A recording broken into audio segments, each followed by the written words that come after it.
This is the Troll Patrol, live with Justin FREAKIN.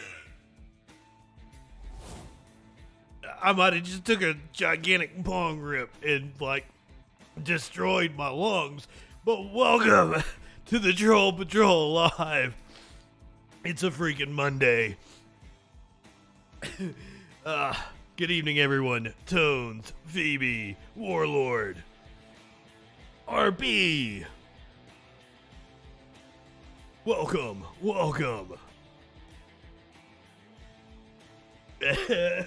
Okay, so Warlord, there's a fantastic response to that. It was like the crackhead might actually know where my TV is. Crackhead be able to tell you which pawn shop you can go find your TV at.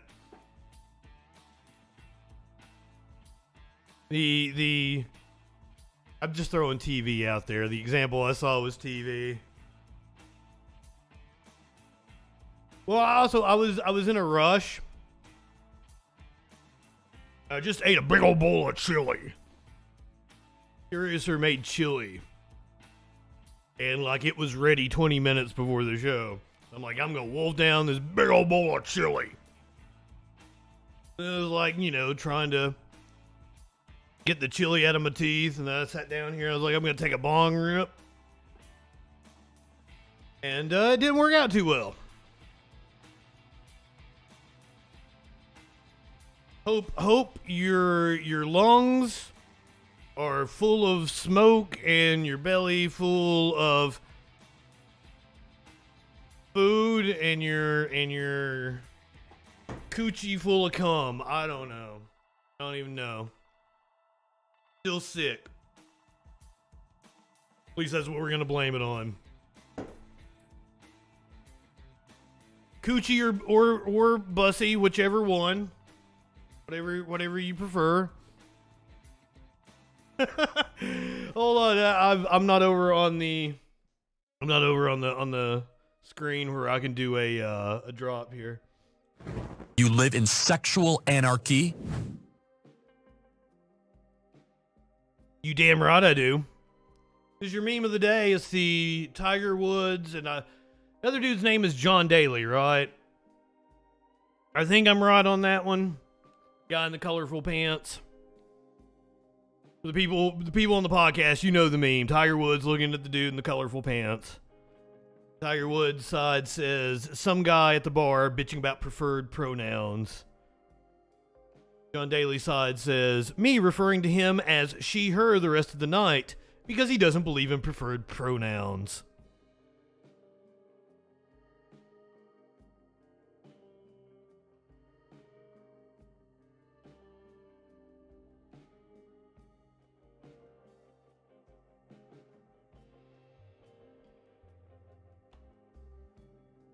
Confirmation, that is John Daly. Cool. Now, what are we talking about here on the show tonight? Hopefully there's no breaking news because I put the show together about an hour and a half ago, and then I took a shower, I ate chili. Russia used a nuclear weapon or anything in the last hour that I need to cover? You guys let me know. Otherwise, what we're going to be talking about tonight is how the Brazilian presidential election will be heading into a runoff. How the Conservative Party actually won way more power than they were expected to. We're going to move over to Europe, where new Prime Minister Liz Truss not doing so hot. Her administration making a U-turn on a proposed tax cut for the rich people. We're going to take a look at the first day of the SCOUTS session. SCOUTS heard two different cases, one involving coal baron Don Blankenship, another involving Mike Lindell. We're going to tell you how they ruled on that one, plus in a case involving the EPA, Judge Ketanji Brown Jackson spars with Neil Gorsuch, and I have the audio for you. It took some digging to find it, but I have the audio for you. The problem was the entire session was online. It was finding the spot in the audio or finding somebody that had just that spot in the audio. Took me a while, but I did it. A judge has struck down a Montana voting law. We're going to move to Georgia, where the investigation into Trump trying to steal the election has entered a new phase with new warrants issued. Found out today about more documents that Trump has yet to turn over. Staffers are not turning over things to the National Archives. Plus, Maggie Haberman is going to detail how Trump lied straight to her face. We cover how Trump is really going nuts and how he's going to sue CNN. Plus, I'm going to show you a guy at a Trump rally over the weekend cry over his love of Rush Limbaugh. I wasn't expecting that one. I haven't even heard Rush Limbaugh mentioned in forever. As a conservative, it's getting harder and harder to not look like a kook. We're going to talk about Sasheen Littlefeather. I almost called her Littlefoot. Sasheen Littlefeather has passed away. She declined an Oscar on behalf of Marlon Brando and raised issues of representation and treatment of Native Americans. We're going to watch her speech from that Oscars. We're going to watch her get an apology from the Academy. That is going to be good shit.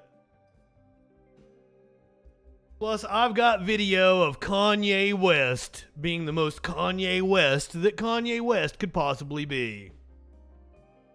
Just to give you an example of what you are preparing to hear from Kanye West, this was his attire earlier today at Paris Fashion Week. That is him with Candace Owens wearing shirts that say White Lives Matter. Man has won a Nobel Prize for discoveries of unlocking ancient DNA, so that's going to be really cool. We got wild video. I don't even know where it happened at. It was a soccer match. 170 people killed in a stampede through a stadium. Warlord, are you here? Where'd that happen at?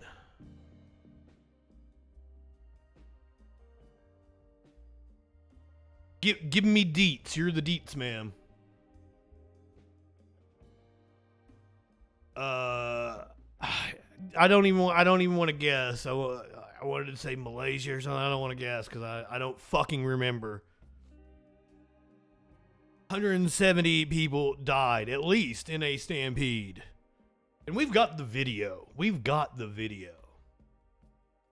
Plus, I'm going to hit you with quite possibly the best political campaign ad of the season. And we have seen some bangers this year.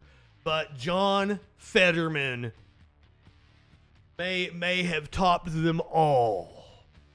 Wait till you see his newest ad taking down Dr. Oz. All that and more tonight on the Troll Patrol.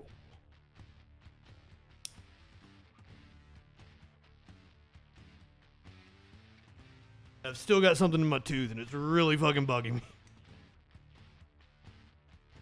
And the way I made it sounds like I've got one tooth. There's shit in my one tooth. That's not true.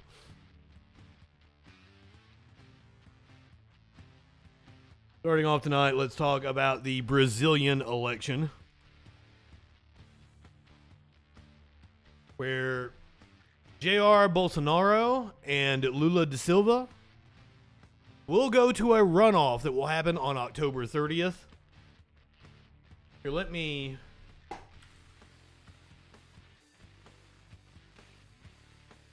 give you the actual totals here.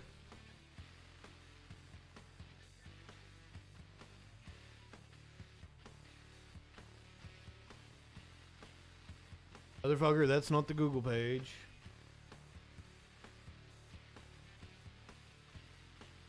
So Lula, 48.4% of the vote.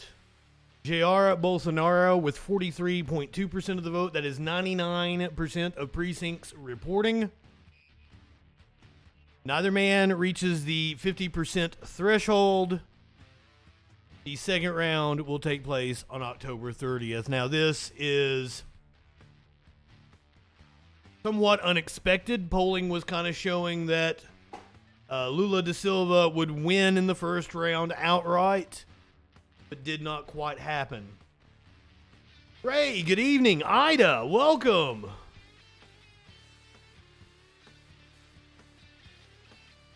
Right wing wins in Brazil's Congress shows staying power of Bolsonaro. I don't know if I said that right. Bolsonarismo. I think they're trying to say like machismo with Bolsonaro, that kind of thing. Bolsonaro. Bolsonaro. I'm gonna quit.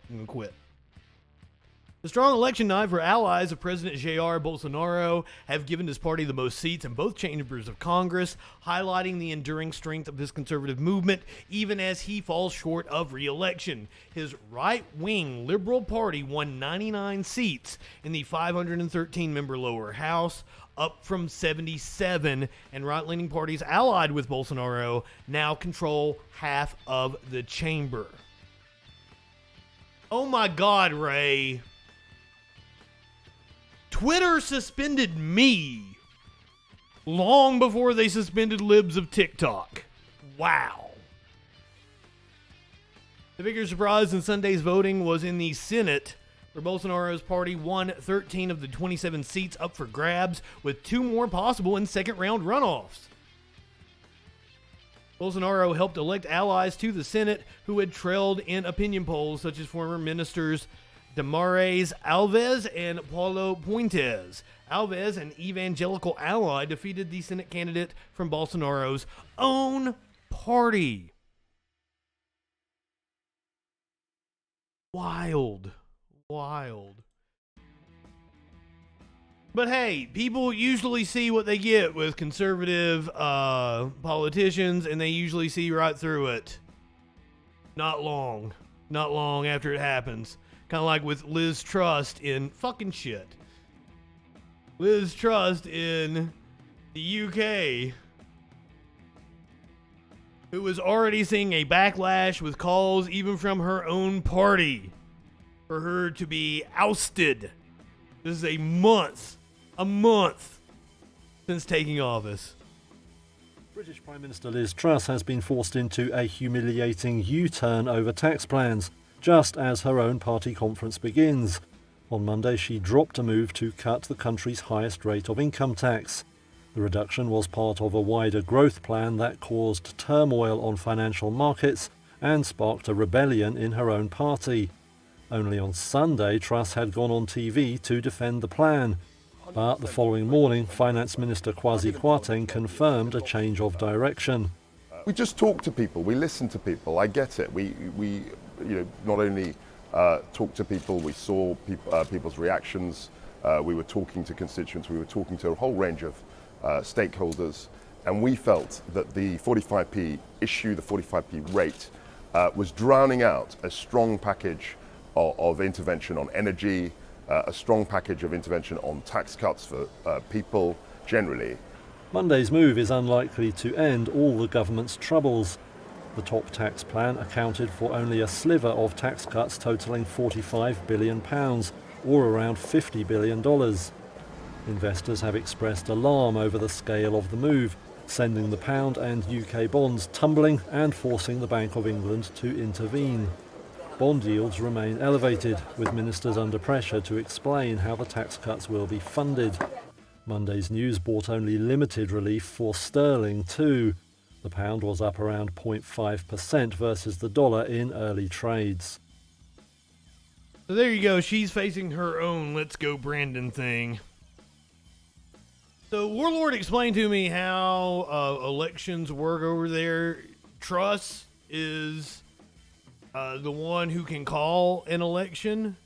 Apparently the conservatives can, force her to step down and elect somebody else, and they would become prime minister. Truss can call a snap election. Or if Truss does not call an election, there will be an election held by 2024. That is how the UK works. Because that was my first question is if the Prime Minister is the one in charge of calling an election and the Conservatives are in charge of government, why would they call an election? There is a time period, there is an expiration on Parliament, and I believe they have to hold an election within 5 years.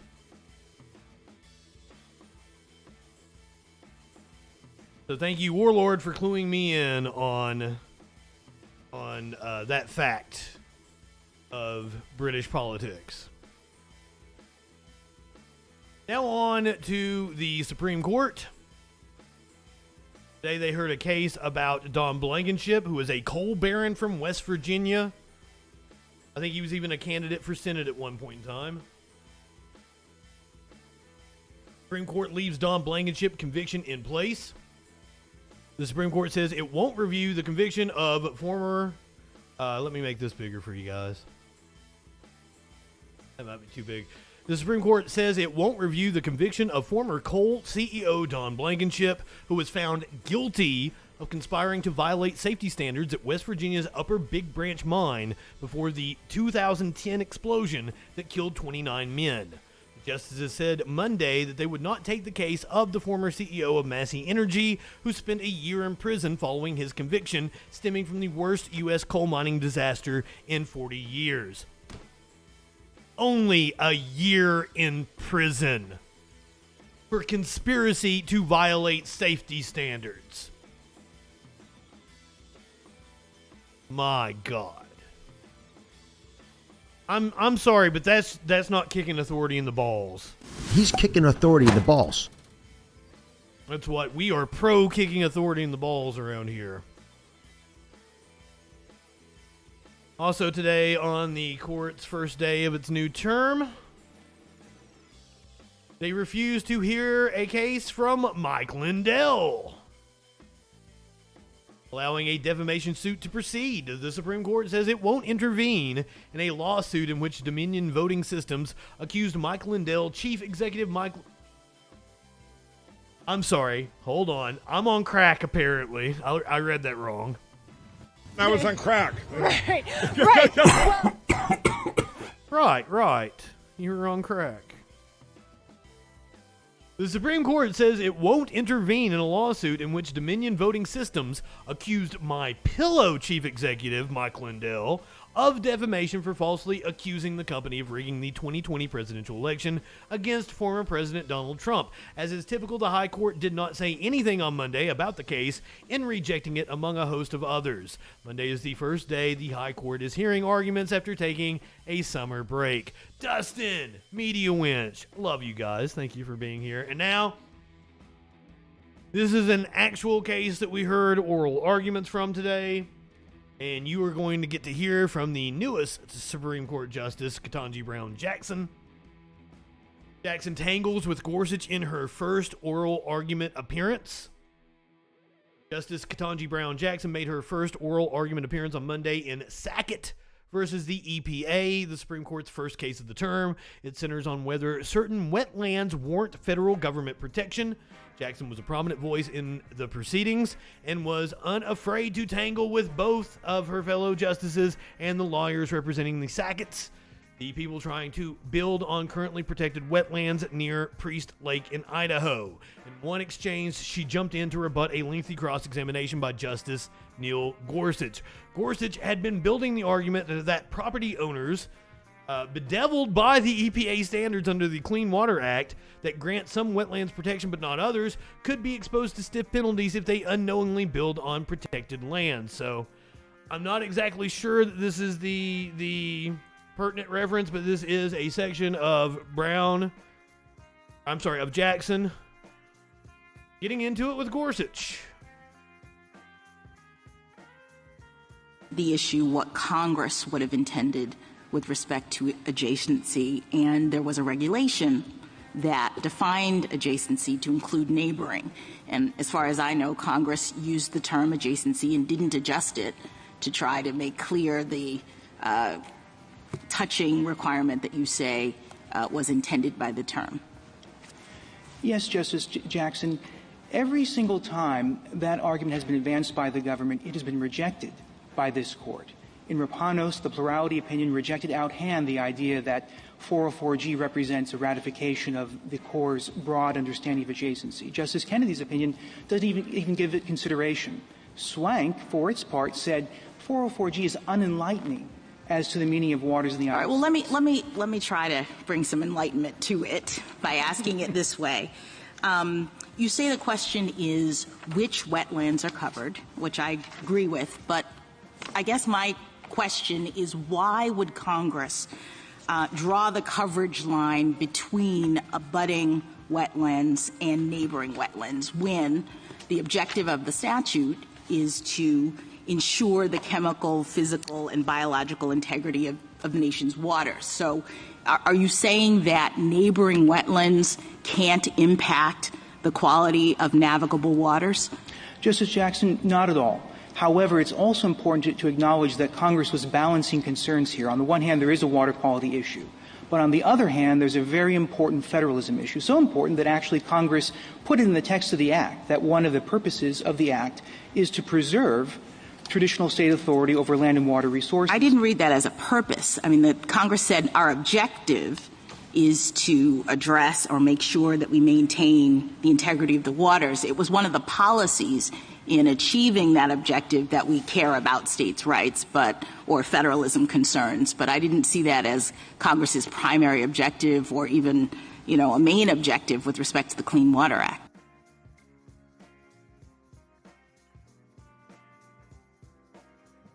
So the graphic you see on screen currently explains why the wetlands are pretty important and why you might not want to try to reclaim them and build houses on them. Just pointing that out. There you go. That is historic. You heard the first oral arguments from the first black woman Supreme Court justice just now. Hella based. A judge in Montana, they have not ruled on it. They are still in oral arguments on the EPA wetlands issue. We probably won't get rulings come at the end of the session, so they're going to hear oral arguments throughout the session, and then we'll get rulings at the end. Montana judge knocks down Republicans' tighter voting laws. A Montana judge struck down as unconstitutional 3 laws that restricted voting in the state, saying there was no evidence of widespread voter fraud from the 2021 Republican-sponsored laws ostensibly were targeting. The laws ended same-day voter registration, imposed new identification requirements on students, and restricted third-party ballot collections. The restrictions were put on hold in April under a temporary injunction, later upheld by the Montana Supreme Court. Election officials declined to say if they would appeal the latest ruling to the state high court, and with the election just over a month away, it's uncertain if justices would render a decision before November 8th. Native American tribes that sued over the laws argued the student ID and ballot collection measures would hurt voters on remote reservations where many people live far from polling places and are dealing with poverty and other challenges.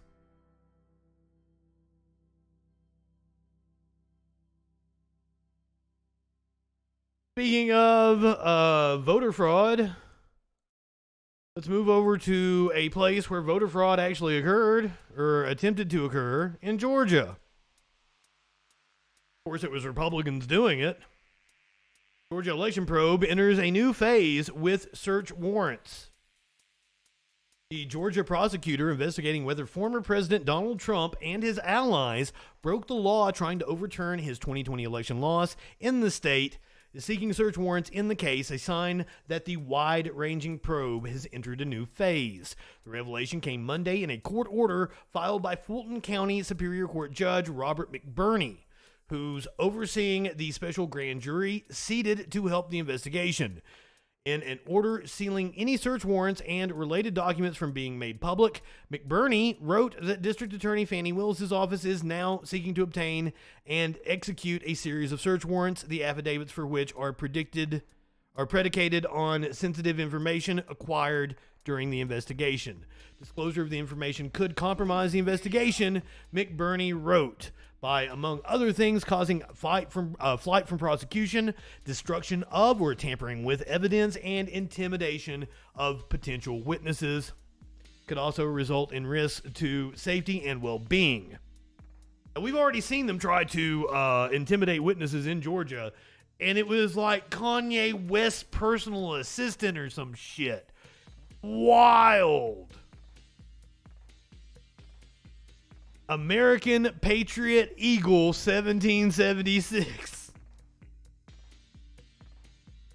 Thank you for being a freaking follower. I hope you say some dumb shit. Or you could be a satire account.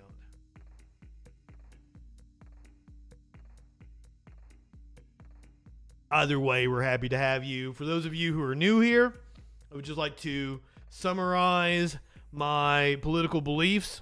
I can do it easily with just one phrase. I would give anything in the world to piss in Dan Crenshaw's open eye hole. All of my political beliefs are based on that one thing. Give me that eye, pussy, sir. I knew it. It was satire. We're happy to have you here. American Patriot Eagle 1776. It turns out that there is still missing documents from the stuff that Trump turned over. Torn up Trump papers, missing Obama and Kim Jong-un letters detailed in new release on White House documents. The National Archives and Records Administration released a small fraction of communications related to government documents removed by former President Donald Trump and his reported destruction of some White House records. The communications related to NARA's efforts to recover those documents, which included letters to Trump from former President Barack Obama and North Korean dictator Kim Jong-un. The Department of Justice is conducting a criminal investigation of Trump over the removal of government documents when he left office. Communications related to NARA's efforts to recover those documents included letters to Trump from former President Obama and Kim Jong-un. They also expressed the agency's concern about Trump's reported penchant for ripping up some documents he read in the White House. Other communications released Monday included correspondence between NARA and the House Committee on Oversight and Reform. The committee earlier this year asked David Ferrerio, the archivist of the United States, for details about 15 boxes of presidential records that it had recently recovered from Trump's Mar-a-Lago club residence in Palm Beach, Florida. We also found out from these filings that Trump staffers aren't turning over everything they're supposed to.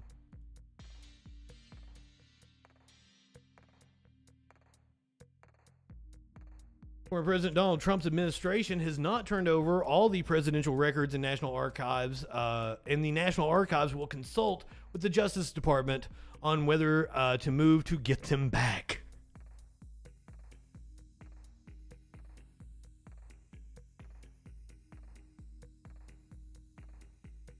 Honestly, he was having a hard time flushing toilets because he was fucking throwing documents down.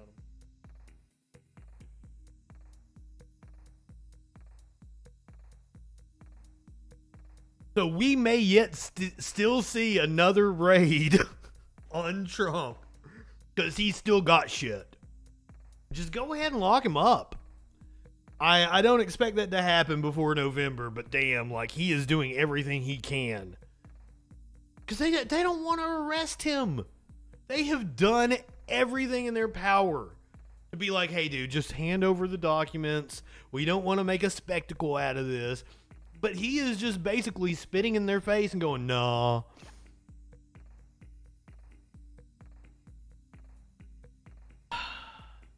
Hey, I just, there's so much legal exposure here. I don't see how he gets out of it. I don't know. Now let's hear from Maggie Haberman about how Trump told her about how he found out about the insurrection. Did I not turn that shit? Maggie Haberman being a New York Times reporter. I also want to play another part of another interview that you did with him, which was about what he was doing on January 6th as the riot was happening. Here it is. But what were you doing when how did you find out that there were people storming the Capitol? I had heard that afterwards, and actually on the late side, I was having meetings. I was also with Mark Meadows and others. I was not watching television. I didn't have the television on. You weren't, okay.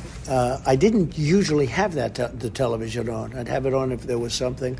I then later turned it on, and I saw what was happening. I don't believe this. I don't believe this at all. Now remember this, you are hearing an interview from like 3 months later. This is 3 months after January 6th.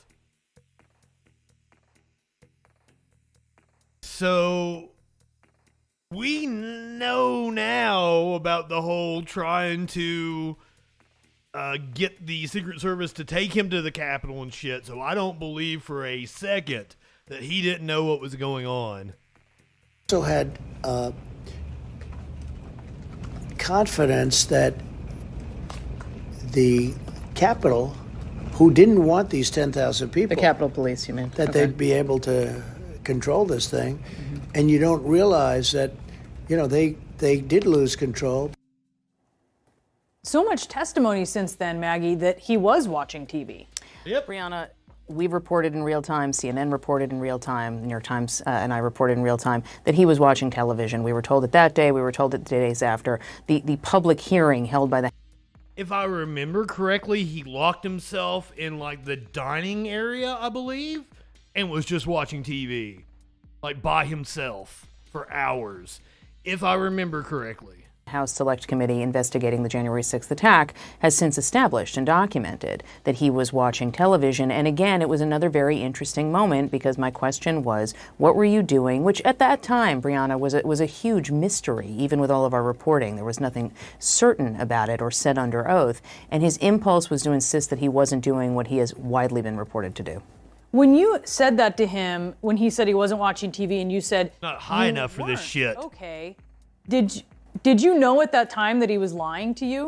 I assumed that this did not necessarily comport with reality. It certainly did not comport with my understanding of it. But again, because we did not have House testimony, we did not have any of the items that we now have in terms of people being under oath, it was less clear and it was still unclear exactly what he was claiming, when he learned about it or how, but we have since heard testimony that he was very clear on what was happening throughout. Dustin. Oh well, my God. That's exactly well, you know, right. It was Sleepy Joe's fault. No. It was Obama's fault. Obama was the reason why. Obama failed to do anything about the security request to protect the Capitol. Thanks, Obama. Here's another CNN piece where they're just talking about Trump going nuts and being violent against McConnell and slinging racist epithets at his wife. You know, just the usual CNN stuff.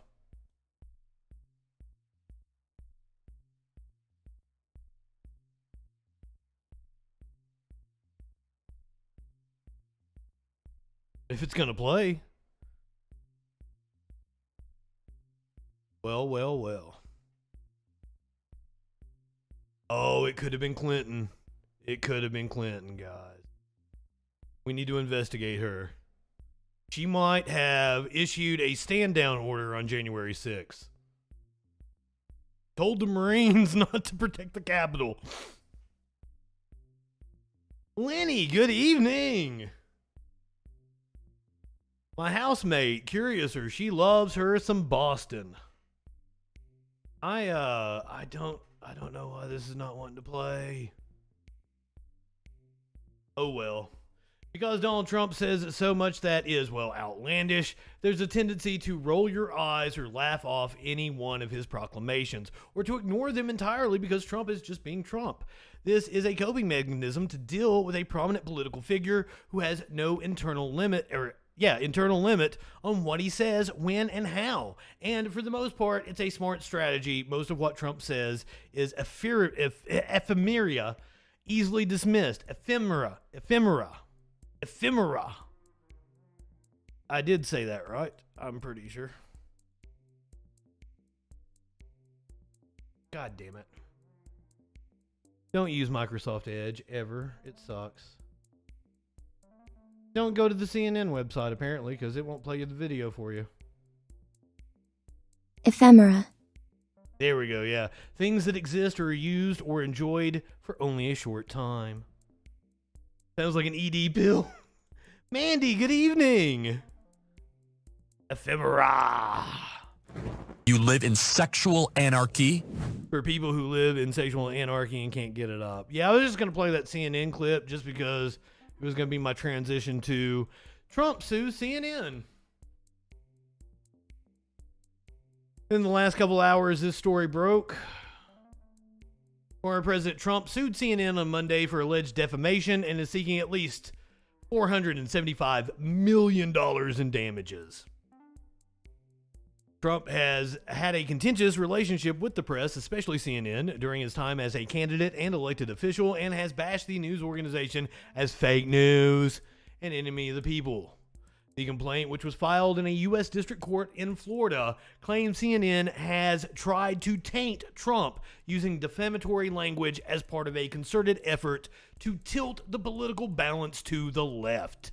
CNN has tried to taint the plaintiff with a series of ever more scandalous, false, and defamatory labels of racist, Russian lackey, insurrectionist, and ultimately Hitler, the complaint reads. Alleged CNN has used language like Trump's big lie, referring to his claims that the 2020 election was stolen, with reckless disregard for their truth or falsity.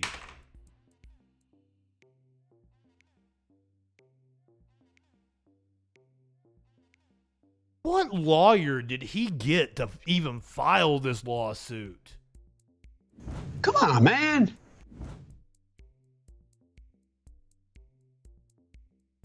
I wish these people could feel embarrassment.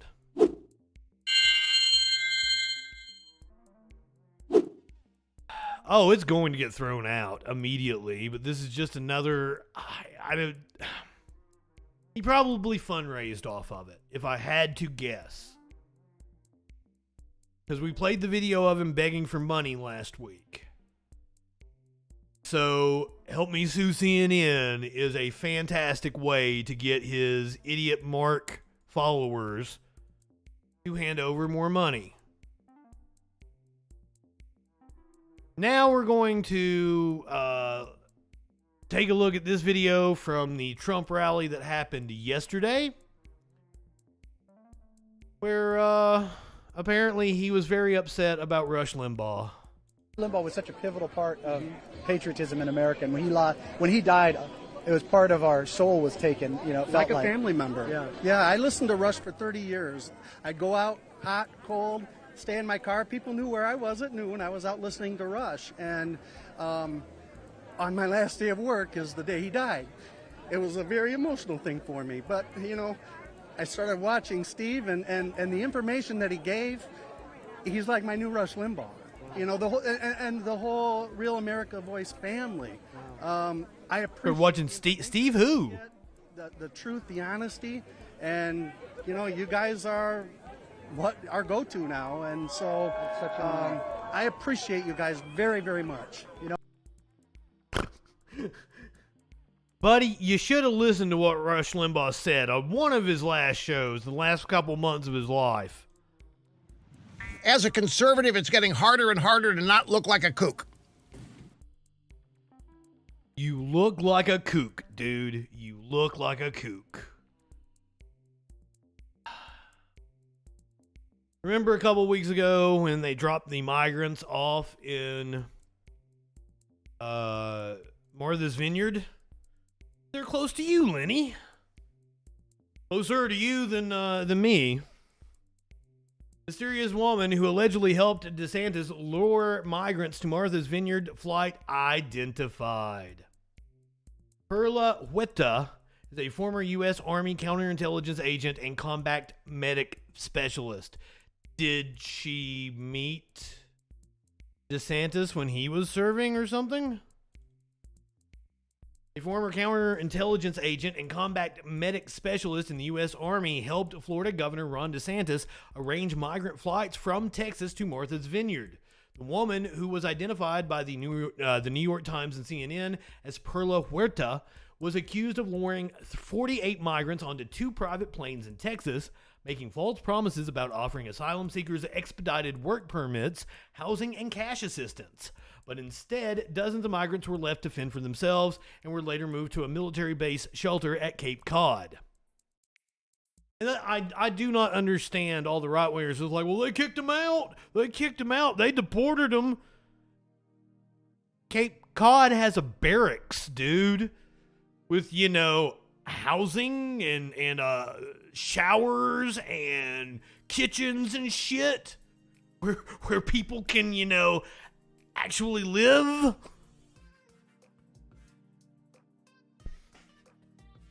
Where else would you put them? Attorneys for the migrants have filed a class action lawsuit for defrauding vulnerable immigrants by making false promises and misrepresentations to advance a political motive. The lawsuit was filed against DeSantis, Florida Department of Transportation Secretary Jared Perdue, the state of Florida, and the State Department of Transportation. Once the attorneys confirmed Perla's identity, they said they will also add her to the lawsuit. Good.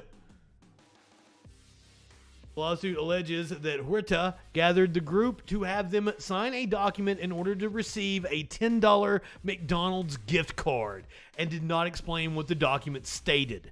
An entire paragraph about liability and transport was not translated at all, and language specifying that the journey would take place from Texas to Massachusetts was not translated at all either.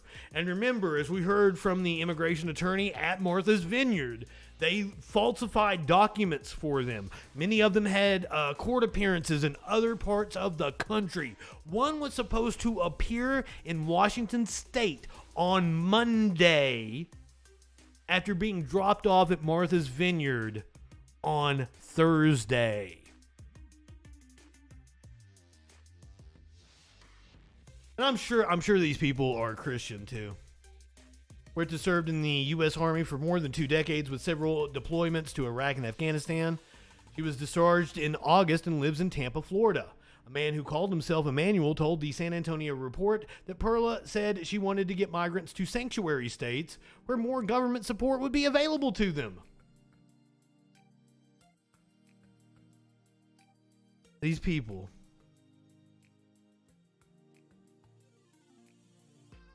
Speaking of shitty-ass Florida politicians, Senator Marco Rubio is under fire from a daughter of a freed Venezuelan.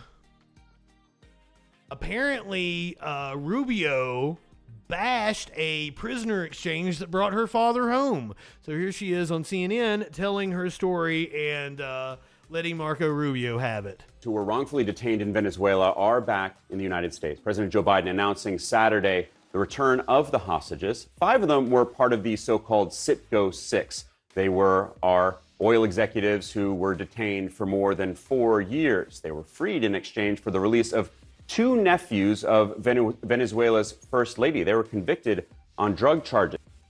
Well, I didn't know they were oil executives. That makes things a little different. I might not have had the inclination to celebrate them being freed had I known who they were. All of these releases adds to the growing list of American hostages freed under the Biden administration. Joining me now is Alexandra Forsyth. Her dad, Illyrio Zambrano, and uncle Jose Luis Zambrano were among the 7 released from Venezuela. Alexandra, thank you so much for joining us this morning. We, of course, are thrilled that you are getting your father and uncle home. Tell us about that moment that you learned that they were being released. It was like the biggest relief and feeling of euphoria that I could ever describe. I had ironically turned my phone off for 30 minutes to go do some exercise and get my mind off of things. And of course, in that 30 minutes, we were finding out about what was happening. So once I turned my phone back on and got back to it, my brother-in-law called me, and I was actually just like on a sidewalk, and I like fell over just crying and tears of happiness. So it was, you know, maybe not where I wanted to find out, but I was so thankful. Sky Comet, good evening. I've just been thankful ever since. It's been amazing. Did you know this was in the works? Did you know that this news was going to be coming? We had some sense among the families in the morning that something was off. Some communications, maybe that we regularly get from our family members, etc. Something seemed a little off. Some food deliveries, whenever we made the food deliveries, where the guards were saying that they were no longer there. So it was several hours of a lot of confusion and concern and hope. So, you know, we were so relieved to find out that this time they were really coming home. What has it been like for your family to have your father and your uncle not just away, but in captivity for all this time? Oh, God. It's just been like one of the most traumatic things you could imagine. Not only are you just worried about their health and safety every single day, their literal life, but then you're trying to actually get them out of there and become an activist and a media person. So it's been quite a trial and tribulation, but I'm just so thankful that we were able to get them home finally, you know, with the help of President Biden and Ambassador Carson. So I'm just beyond thankful for that. Ambassador Carson is in charge of the office known as SPIHA at the State Department, who negotiates these releases. Alexandra, you have been able to see your father. He's at a hospital right now. But has he discussed with you in that limited time that you've seen him how he was treated and what the conditions were in captivity? You know, we did get to see him for about an hour yesterday, which was extremely amazing, and it was longer than I thought I'd get because of the medical treatment and program that they're a part of right now to help. I would just like to bring up the fact that Brittany Griner is still incarcerated. But also, I did not know this fact that Biden has been working on freeing detained Americans. That's super fucking cool. I'm behind that. That is a W in the Biden column. Please bring Brittany Griner, and I always forget his name, the teacher that is also imprisoned in Russia. Please bring them home. Sky Comet. Yeah, like, stick with us for just a little bit. We got the fun shit coming right at you here in just a moment. You know, get them back into normal life here. So we wanted to be mindful of that. But, you know, I can tell you that I think the past 24 to 40 hours have been just as crazy for him as it has been for us. I think he's a man of faith, and I think he has a lot of trouble, you know, condemning others for what he's gone through, and he's trying to focus on the gratitude of being home. But I could. The reason we're watching this is because Marco Rubio actually opposed this. He, you know, discussed even the final moments of trying to get on the plane to come here. You know, he was in shackles. He was bound. They, you know, treated him like a prisoner until the very last moment. So, you know, I think he's very happy to be home and here with us. And as we noted, these men, these Americans held hostage, were released as part of a swap. Two of the nephews of the First Lady of Venezuela were handed back in exchange. This is what Florida Senator Marco Rubio had to. Is that who these people are? They were Citgo executives. I don't think they were the people trying to do the coup. They were Citgo executives. And that's why, like, after I heard that, I'm like, maybe you should have been in prison there, sir. To say about this exchange. Let's take a listen. Every time you do one of these deals, and I wanted those people released as much as anybody, but every time you do this, now others know I can take Americans, I can hold them until I need something as a bargaining chip.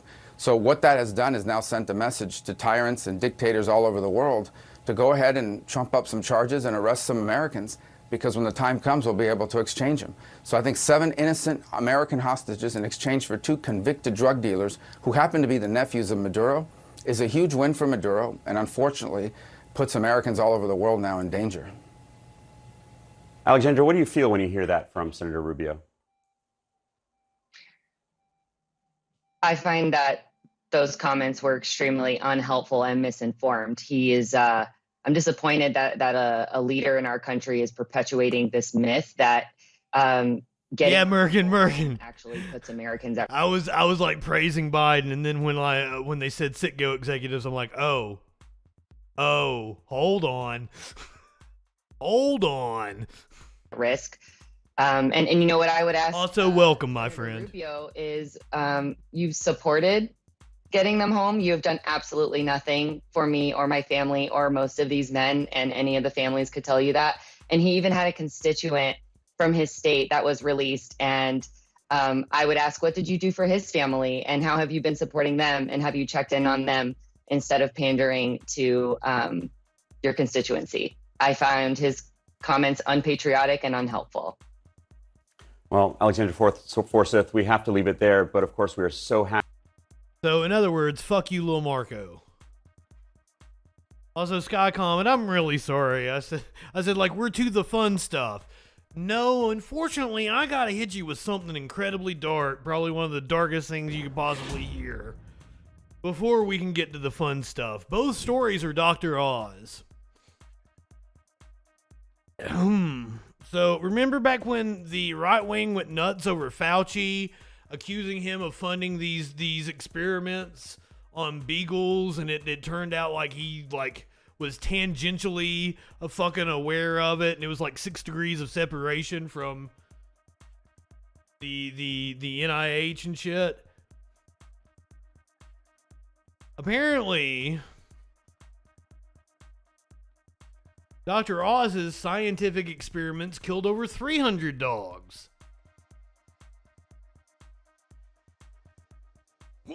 So where are the right-wingers getting upset over Dr. Oz now? Real Papa Hoon verified. What is up, Hoon?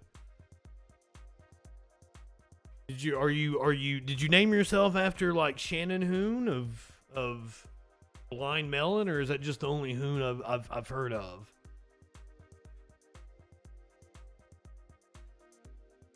That's just what my mind goes to, being a 90s kid. Dr. Oz's scientific experiments killed over 300 dogs and an entire litter of puppies. Colombia's internal investigation found that Oz's research team inflicted extensive suffering on canine test subjects in violation of the Animal Welfare Act. A scandal that will surely make Mitt Romney, who famously strapped his family dog atop the roof of his car for a road trip, look like a PETA activist. Also, PETA, not good people. Not good people at all. Look into PETA. A review of 75 studies published by Mahmet Oz between 1989 and 2010 reveals the Republican Senate candidate's research killed over 300 dogs and inflicted significant suffering on them and the other animals used in experiments. Oz, the New Jersey resident who's currently running for U.S. Senate from Pennsylvania, was a principal investigator at the Columbia University Institute of Comparative Medicine Labs for years and assumed full scientific, administrative, and fiscal responsibility for the conduct of his studies. So, the Fauci thing was just 6 degrees of separation, some money from the NIH, wound up in a roundabout way in some fucking research. This was Oz like signing off that he was the buck stops here main man in charge of this.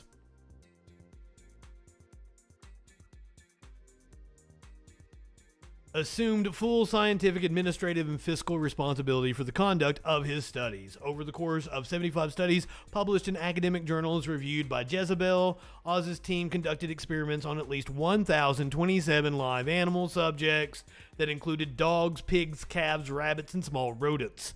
34 of these experiments resulted in the deaths of at least 329 dogs, while 2 of his experiments killed 31 pigs and 38 experiments killed 661 rabbits and rodents.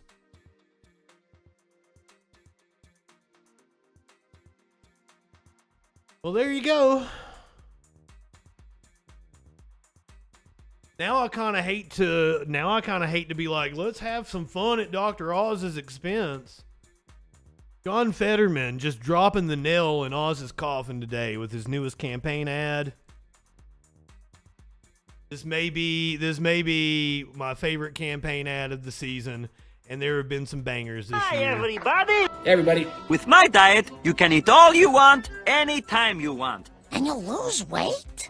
You might. It's a free country. I've got the #1 miracle in a bottle to burn your fat. Lose fat without diet or exercise? Stubborn stomach fat instantly disappears. I recommend a slow, steady gorging process combined with acid horizontology. Garcinia cambogia extract. Crystal sonic therapy. C. buckthorn. Dr. Nick, this malpractice committee has received a few complaints against you. Dr. Oz being sued for advice he gave to viewers who struggle falling asleep. Dr. Oz is being accused of promoting quack treatments by some top physicians. Are you looking for a way to slash the cost of your medical expenses? How much would you pay for a pill that takes your body back 10 years? Call 1-600-DOCTORB. The B is for bargain. His empire and wealth have flourished. The most rewarding part was when he gave me my money. Bye-bye, everybody! Shh. Bye, everybody! And then the music at the end. The production company, whatever it is. God, that just... Mwah. Mwah. Cicero, good evening. I got a Smokey in my lap. Cicero, did you see that ad? Do I need to play it again? We're gonna watch it again anyway. Fuck. Everybody. With my diet, you can eat all you want, anytime you want. And you'll lose weight? You might. It's a free country. I've got the #1 miracle in a bottle to burn your fat. Lose fat without diet or exercise? Stubborn stomach fat instantly disappears. I recommend a slow, steady gorging process combined with acid horizontology. Garcinia cambogia extract. Crystal sonic therapy. C. buckthorn. Dr. Nick, this malpractice committee has received a few complaints against you. Dr. Oz being sued for advice he gave to viewers who struggle falling asleep. Dr. Oz is being accused of promoting quack treatments by some top physicians. Are you looking for a way to slash the cost of your medical expenses? How much would you pay for a pill that takes your body back 10 years? Call 1-600-DOCTORB. The B is for bargain. His empire and wealth have flourished. The most rewarding part was when he gave me my money. Bye-bye, everybody! Shh. This is an official ad that dropped today. John Fetterman is murdering Dr. Oz.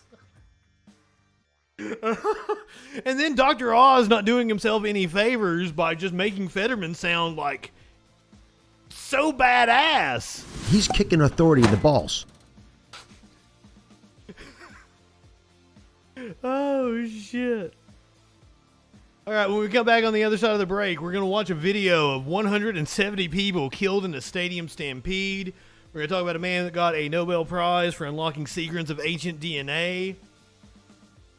I'm going to play a video of Kanye being the most Kanye that Kanye could possibly be. And then we're going to go into the history of Sasha Littlefeather. We're going to watch her speech where she declined the Oscar on behalf of Marlon Brando. We're going to watch the Academy apologize to her. She has passed away, so this is a great chance to go back and actually get the history. So all that and more on the other side of the break here on the Troll Patrol Live.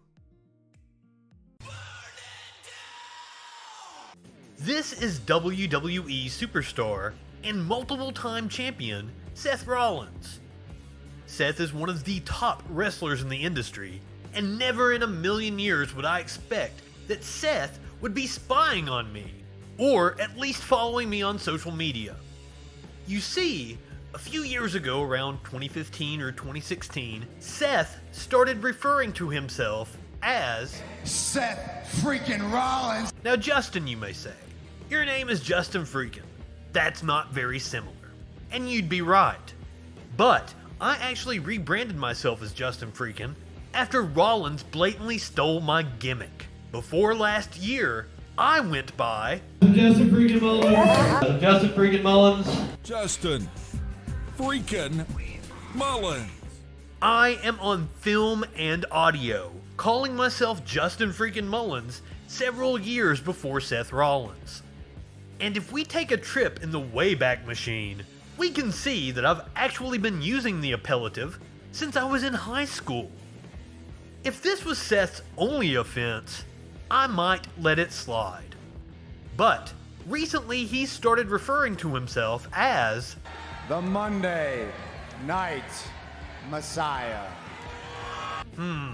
I wonder where I have heard something like that before. I am the new media messiah. I am the new media messiah. Self-proclaimed new media messiah. The new media messiah. So, Seth, since you and the WWE are clearly paying attention to me, consider this video your cease and desist to stop infringing on my intellectual property, and issue me a check for a cut of that sweet merchandise money. Obviously, you and the WWE are big fans of my ideas, so maybe you should offer me a slot on the creative team. Anyone who has watched Raw in the past decade knows you could use the help. And if you're watching this video and you're not Seth Rollins, check out the links below to learn how you can contribute to my legal fund.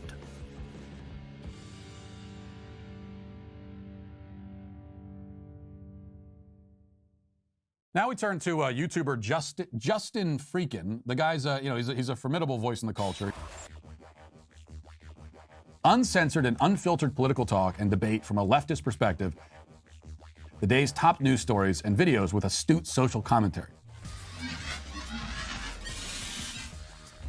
Not high enough for this shit. All we're establishing is this guy's wicked sick aesthetic. Right-wingers are morons. You brought back the wrong kind of fucking cake, you idiot. I guess I gotta thank Matt Walsh for introducing me to Justin Freakin. Yet you're like, we'll pray for somebody. You think you can telepathically communicate with a deity, and you have the audacity to say somebody else has a mental disorder. For the love of God.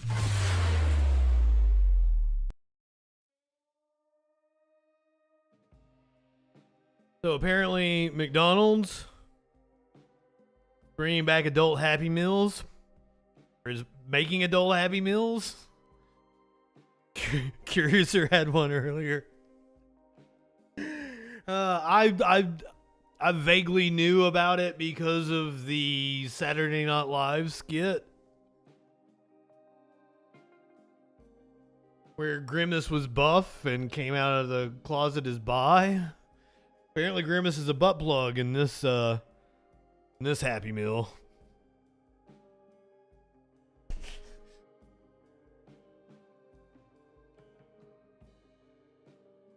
I miss Sparkles. I know, she cracked me up.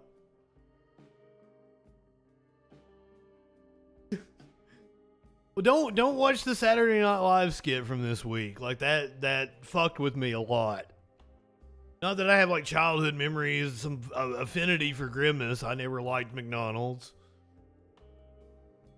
And this is wild. This is probably, so Sparkles always used to talk about how I had childhood trauma. And like the more that I think about it, probably is like my mom, but it's not trauma in like the normal sense of trauma. But like this is one of the things that my mom like really fucked me up about, is like she would never let me go to like fast food. She would never take me to fast food. Always cheaper at the house, and it's better tasting and it's better for you. We don't do fast food. You know, like every once in a while, you know, we're on a trip or coming back from somewhere, like it was like a treat to stop and get fast food. Like never like regularly ate it. Never regularly ate processed food either. My mom was always like, "You'll thank me when you're an adult. You not have this processed food." No, now I'm a food snob.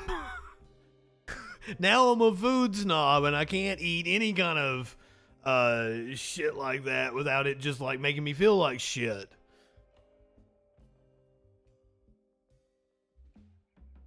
So that's just these neuroses that my mom put into my head. Weird shit like that.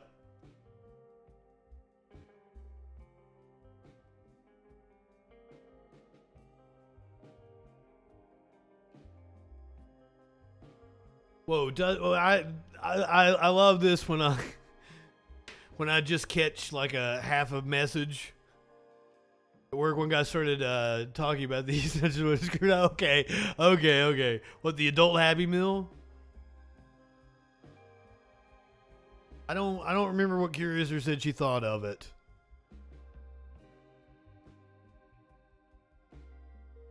Hold on, let me go ask her.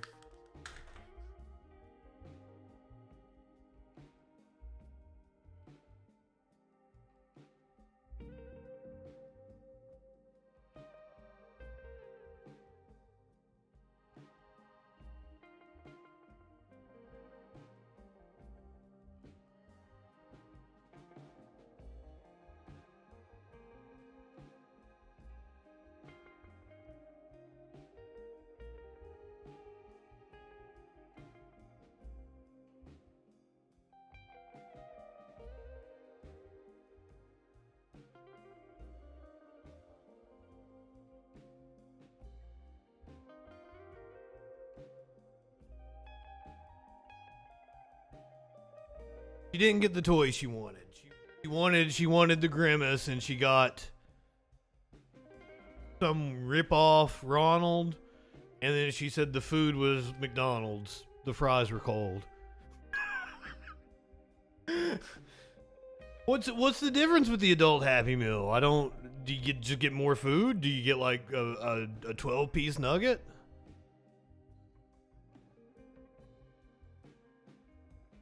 Content warning for this one. I gotta figure out where this happened. In Malang, Indonesia. This is a football match in Malang, Indonesia. The match between Arema FC and Persebaya Surabaya was a very emotional one. The two teams have always been rivals at the end of 90 minutes. Persebaya won 3-2. This has not happened in 20 years. The crowd poured onto the pitch, and during this collective madness, destroyed the stadium and the city, leaving more than 170 people dead.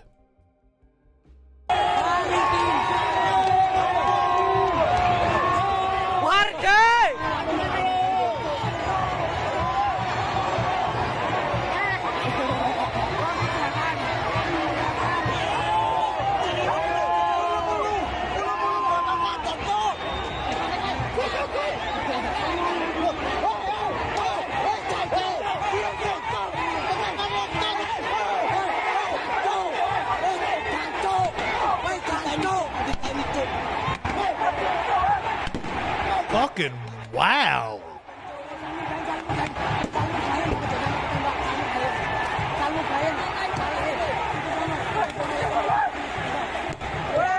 So I'm not so sure that it was the football fans that were celebrating that actually caused the deaths. It looks like the military trying to crack down on them is what might have like been the root of the violence.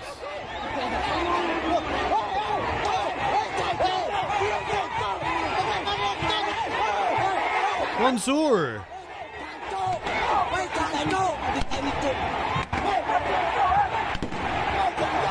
Well, my first inclination hearing the story was that the two team fans got into it and got rowdy, but that doesn't seem to be what was going on. It was just the fans of the team started celebrating, got real out of hand, and then the looks like the Indian military tried to crack down on it. or Indonesian, I'm sorry, not Indian, Indonesian military tried to crack down on it, and that probably escalated it.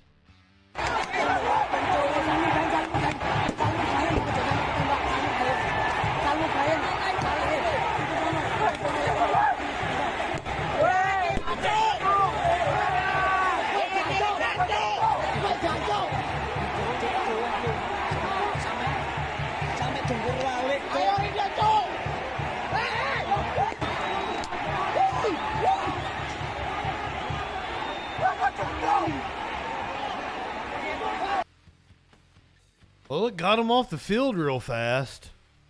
At least 125 people were killed in a stampede following a soccer game in Indonesia. The tragedy occurred after a game between two teams on the island of Java. Fans in Malang rushed the field after the team lost the match. CBS's Elizabeth Palmer has more. Oh, wait, I was under the impression they were celebrating the team losing the match. Because it said the team had never won in the 20 years. Furious that their team, Arema, had lost, poured onto the field at Kanjuruhan Stadium in eastern Java. And then mayhem as police chased them with batons and tear gas, which is banned indoors under international rules. Some fans attacked a police vehicle, and there was good on them for the exits. Those who could helped the injured outdoors to ambulances, but 34 people were trampled to death in the stadium. The rest died in the hospital. Muhammad Rian Dwi Kayono survived with a broken arm, telling reporters there was tear gas everywhere. The cleanup after one of the deadliest soccer disasters ever included cars burned out when rioting spread before the violence subsided. As families. But I love how soccer riots are so common. Oh, it's just one of the deadliest ever. And soccer fans, they get real emotional. Families waited outside the morgue. Una partita di calcio. Pope Francis offered prayers for the victims at his weekly blessing. Funerals have already begun. This one for two brothers, just 14 and 15. I would assume it has a lot to do with a lack of, infrastructure, the military police, whatever that was that we watched, using a heavy hand, like all of that just compounded the situation. When I say a lack of infrastructure, I mean like when you go to an event at a stadium here in the U.S., they're like very well put together logistically. I'm not so sure it's that way. It's more of a free-for-all getting into a stadium in other countries. Kind of what I mean. The people putting these events together tend to try to do it like the most efficiently, getting people in and out. You'll still get stuck on top of the parking garage for a few hours, though.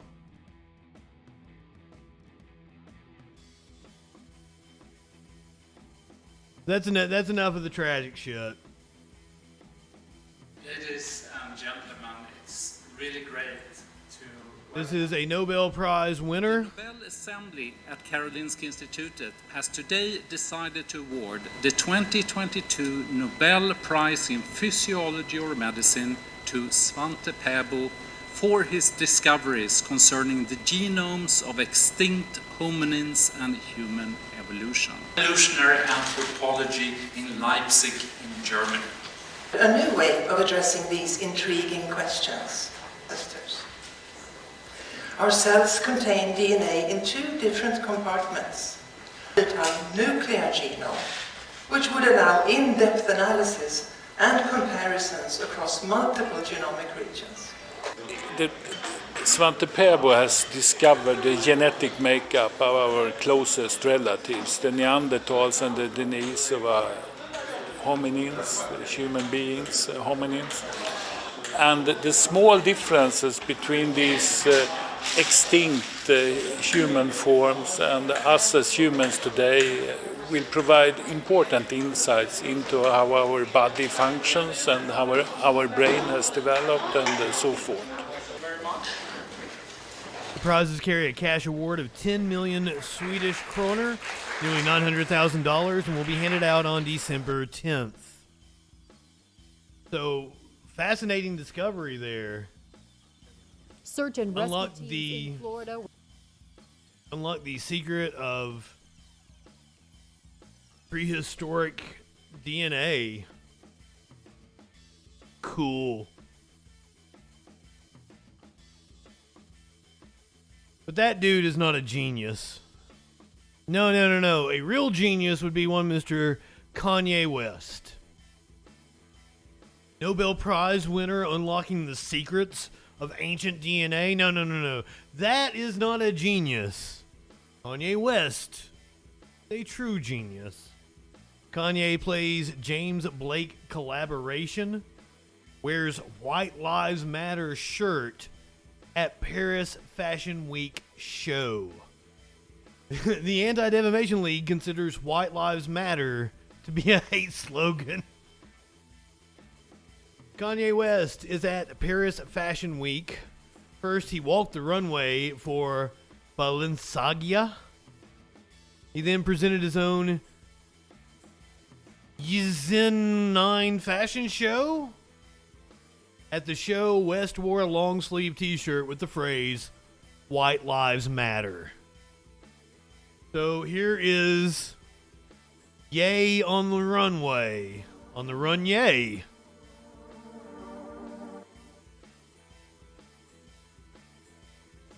On the run, yay. And seriously, fashion just boggles my mind. They're in a mud pit. For those of you watching this, and he has like baggies on his shoes because they're in a mud pit.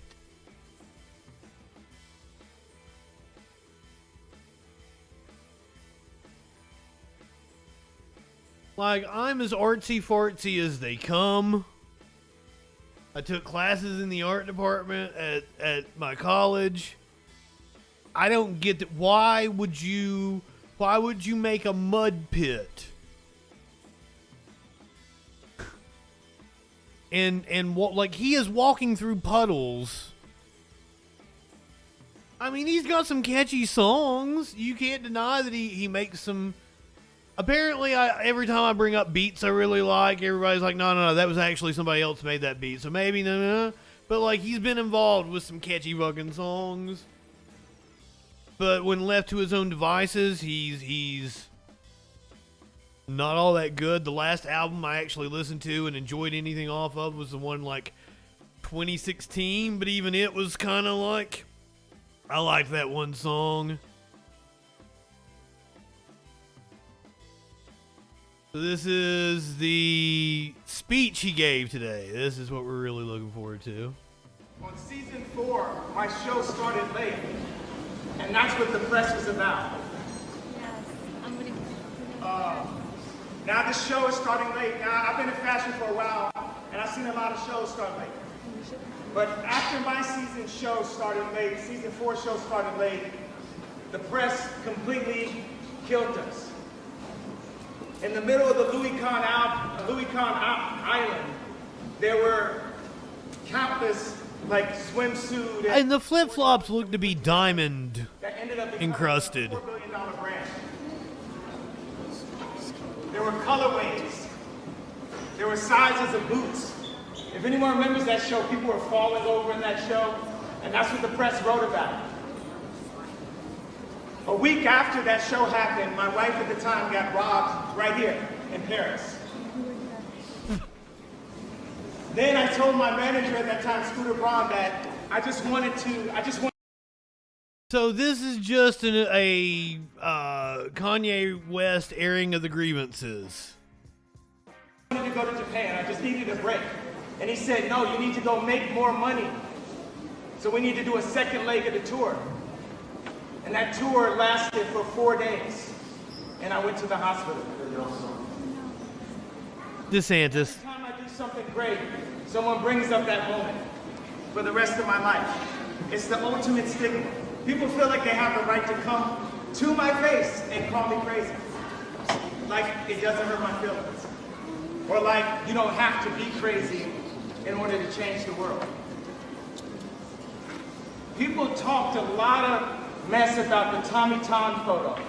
I feel like people remember that Tommy Tom photo. And there was a friend of mine that was in that photo that's not here anymore. But in that photo, this really is just him complaining about like the way the media, like that's why he is so attracted to the right wing. It's just grievance politics. Creating and to being a part of something. We have me, we have Shane Oliver, we have the kids that didn't make it into the house here tonight, and we're starting. I'm not high enough for this shit. Yeah. Yes. Let's go. Yes.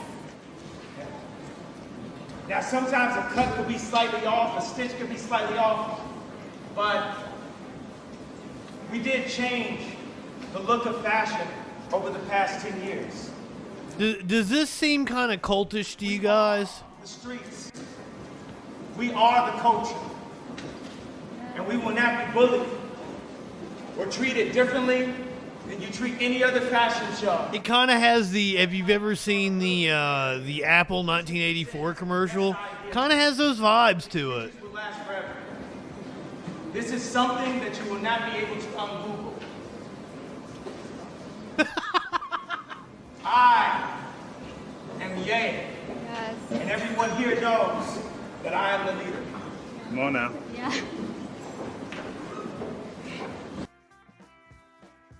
Did he just say everyone here knows I am the leader? Cause I just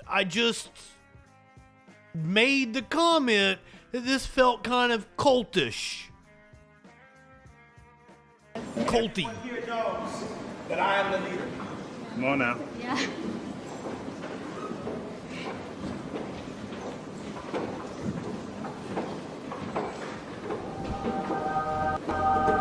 When we went to Gap, the colorways wouldn't come back. A pant would be missing. A store in Atlanta wouldn't open. And it felt like we were just there to be slowed down. But there's no slowing us down now. We have nothing to lose and only everything to gain. And I don't want any of y'all to talk to me about pain.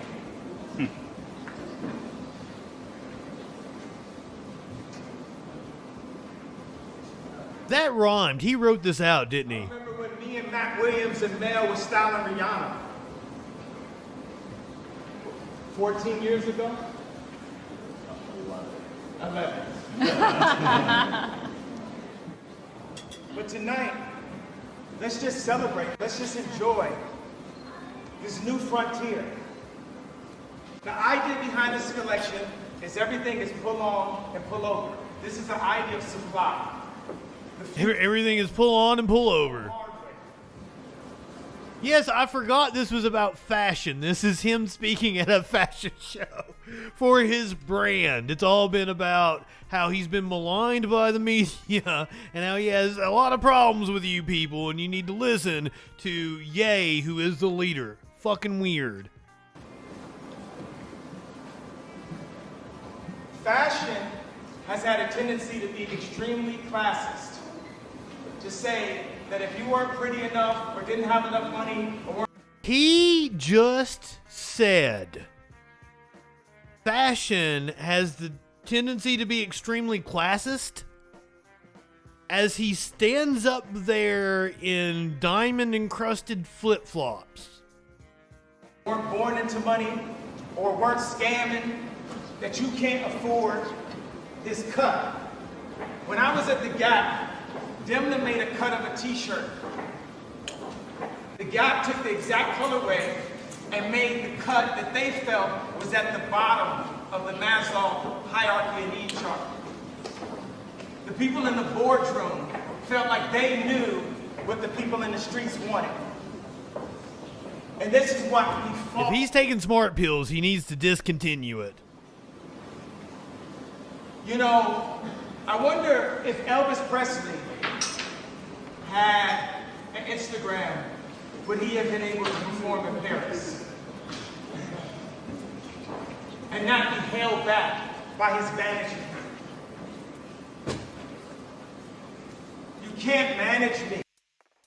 If Elvis Presley had an Instagram, would he have been able to perform in Paris and contain his vanity?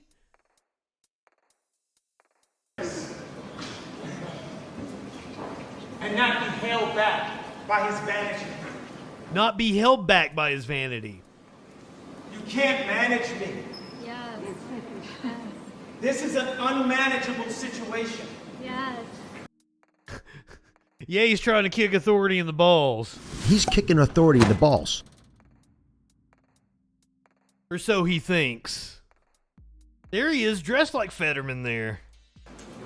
You can't turn the music lower. This is a God's dream, a dream that can't happen without the help of God. The journey, the people who believed early, the people who sat in my car and listened to the early versions of Jesus. When we moved to Paris, we were never given a factory. And I'm gonna tell you, like I said, but I want to make it clear to you guys, Bernard Arnault is my new Drake.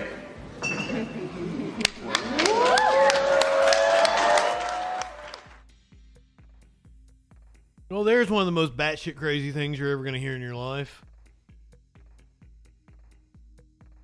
So Kanye West, James Blake, Always. I guess it's a song. I'm not going to be able to play that.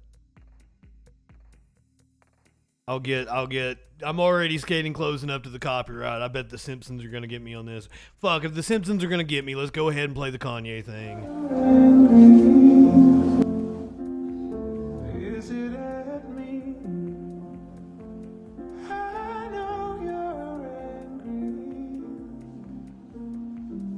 Is it at me?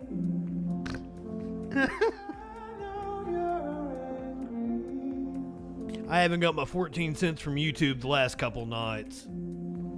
Antonio Inoki did indeed get claimed by the WWE.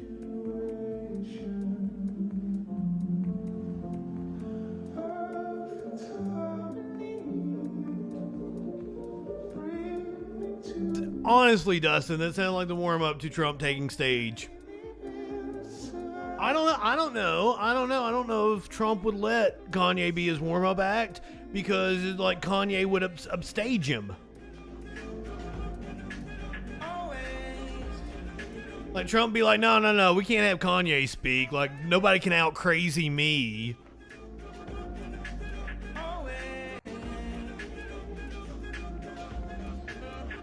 See, like the Kanye singing Always there, that's really pretty. That could be something. The man's got fucking talent.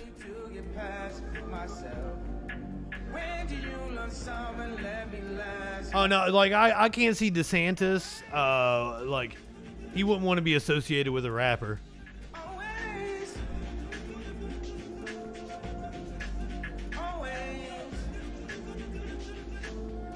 Herschel Walker, maybe. That'd be perfect. Yep, there you go.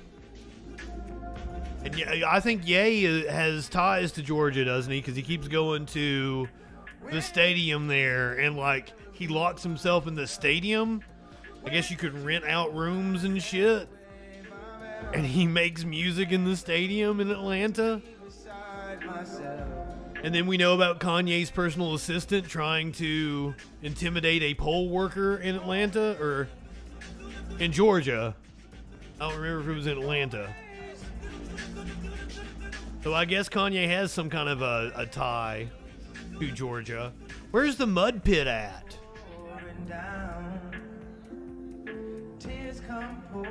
Now see, I thought this was going to be a live performance, but fucking he's not even performing live. They've got Kanye there.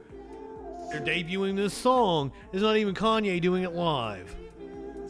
What a letdown. Sheila E. wouldn't do us like that. Remember? Sheila E. saved the night. We were watching that musical performance from the Conference of Americas or whatever it was. and it sucked ass, and then all of a sudden we got Sheila E., and she blew the fucking roof off the place.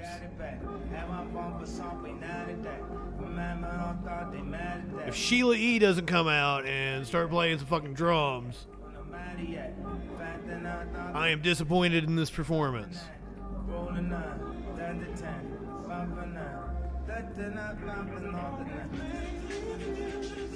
We've seen some cool musical performances here on the Troll Patrol. We watched Lady Gaga do the national anthem. Yes, this is Kanye's fashion brand, apparently.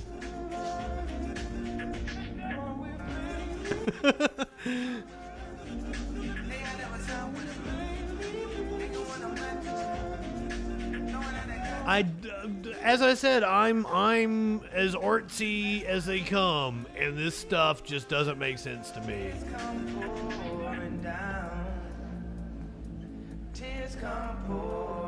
As a creative, I feel like this is a rich people thing. This isn't a creative people thing. This is a rich people thing. That's why that world just like, I don't know. What'd you think of this Kanye song? Like that dude, like, it's just a hoodie and it's something over his. Who would ever wear anything like that? It looks like some NPC you would face off. All of these look like NPCs you would face off with in a video game, like a Watch Dogs that's set in the future or some shit.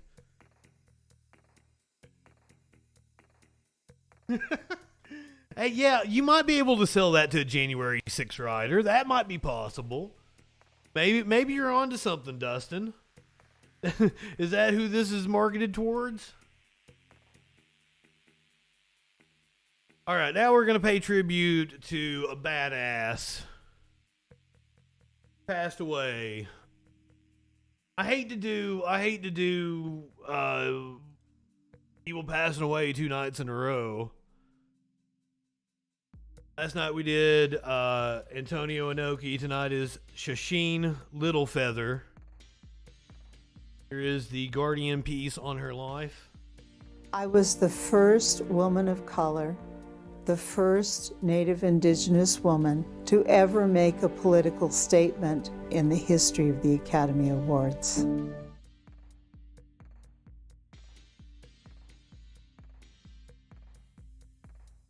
Famously known for declining Marlon Brando's Oscar for The Godfather. Very regretfully cannot accept this very generous. We're going to watch this speech in full here in just a second. The reasons for this being are the treatment of American Indians today by the film industry. Excuse me. They are booing her.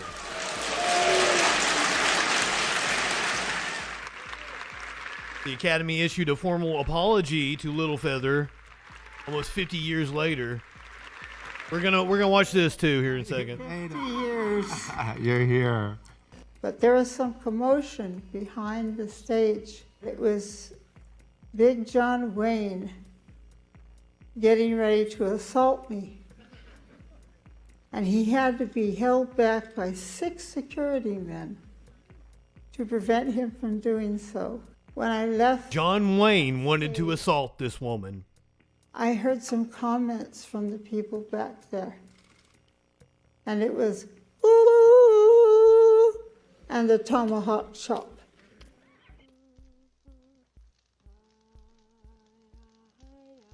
Littlefeather, who was blacklisted by Hollywood after the 1973 ceremony.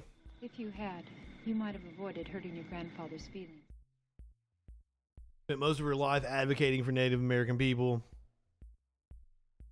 We are portrayed as ignorant savages, most definitely in most of the films past, and still at present. And our image has been one of a drunk or one of a lesser secondary citizen. And I feel that, you know, to that audience that night, that I wanted to tell them that we did have this stereotype, and that they were going to in some way have to open up their minds and their hearts and begin to understand. You didn't call it activism back then. I just did things that were courageous that I thought that I had to do. And that developed character. Rest in power, ma'am. Let's watch the speech from the Academy Awards in its entirety. This was Marlon Brando, also a badass, sent her up there to decline the award for The Godfather. I learned a great deal from a director named Ingmar Bergman. Often to be most eloquent is to be silent. You're quite right. The film we've just seen has said it all. I think we should say that those nominated for the best performance by an actor are Marlon Brando in The Godfather, Michael Caine in Sleuth, Laurence Olivier in Sleuth, Peter O'Toole in The Ruling Class, Paul Winfield in Sounder. The winner is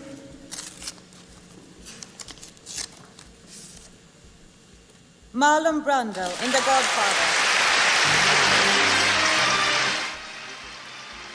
Accepting the award for Marlon Brando in The Godfather, Miss Shasheen Littlefeather.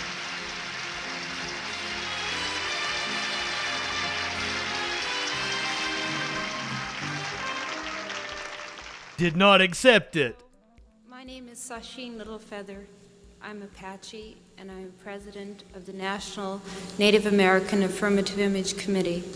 I'm representing Marlon Brando this evening, and he has asked me to tell you in a very long speech, which I cannot share with you presently because of time, but I will be glad to share with the press afterwards, that he very regretfully cannot accept this very generous award. And the reasons for this being are the treatment of American Indians today by the film industry,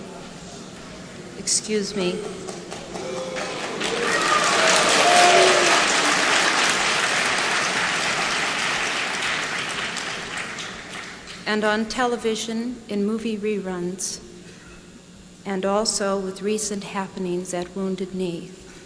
I beg at this time that I have not intruded upon this evening, and that we will, in the future, our hearts and our understandings will meet with love and generosity. Thank you on behalf of Marlon Brando.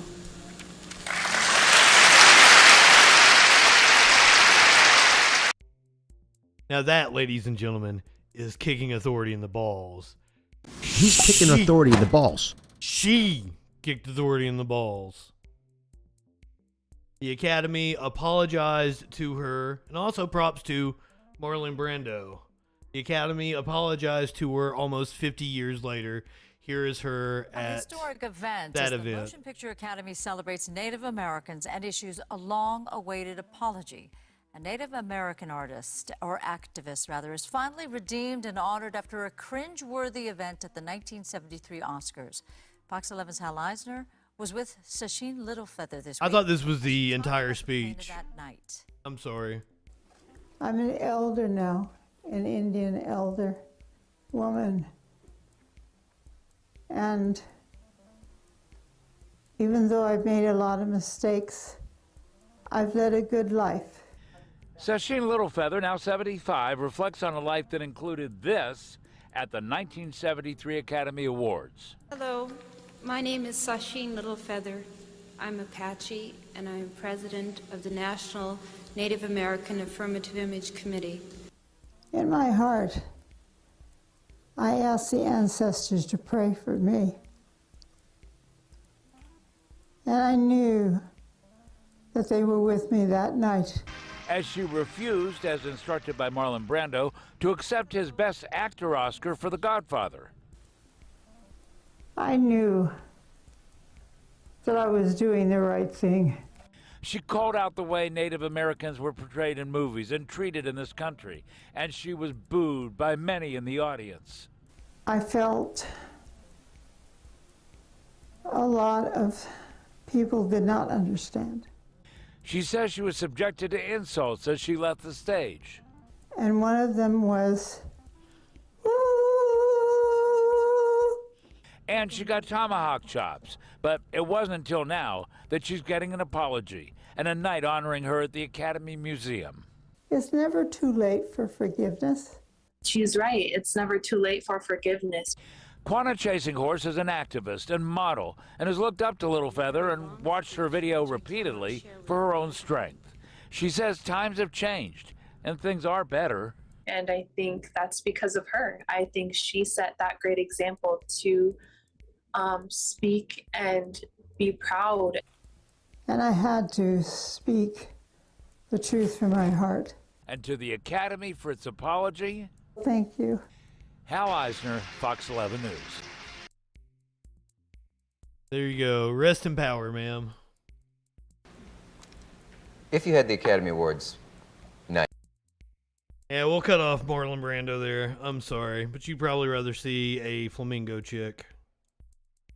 You'd rather see a flamingo chick anyway. Orphaned flamingo chicks take daily walks with their keeper, and this video is precious.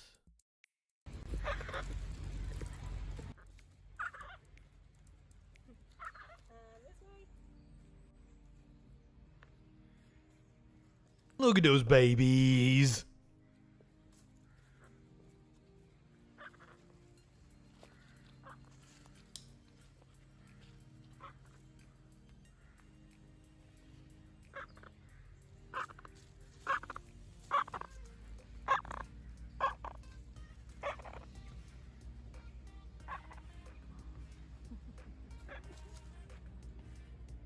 Oh, I wonder how soft they are. They look like little poof balls. They make the cutest little noise. Oh my god.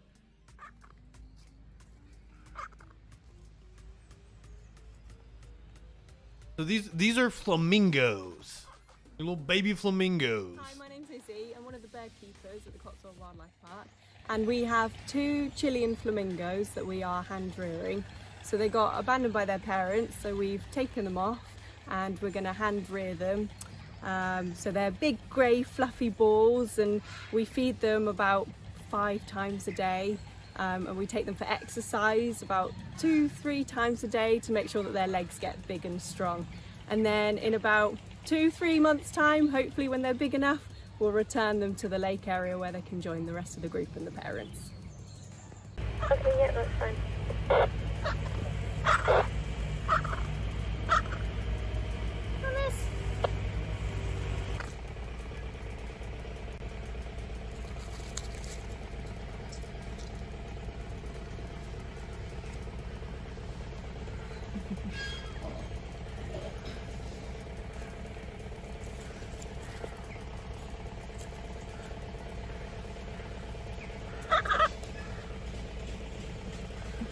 I can try. Go back. Okay.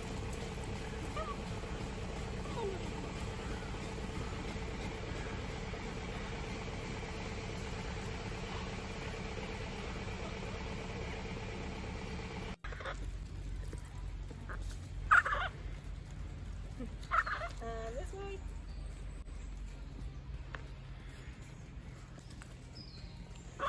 Fluffing cute. If you're watching on Twitch, we're going to go and say hey to my new friend. I went in there and hung out with him the other day. Tyler X Live. We're going to go in and let's see if we can get him to take some dabs. And I'll take a bong rip with him. Go ahead, light one up, tip one back. It's all right to have a little fun before you hit the sack. I'm Justin Freakin. We'll see you tomorrow night on the Troll Patrol Live.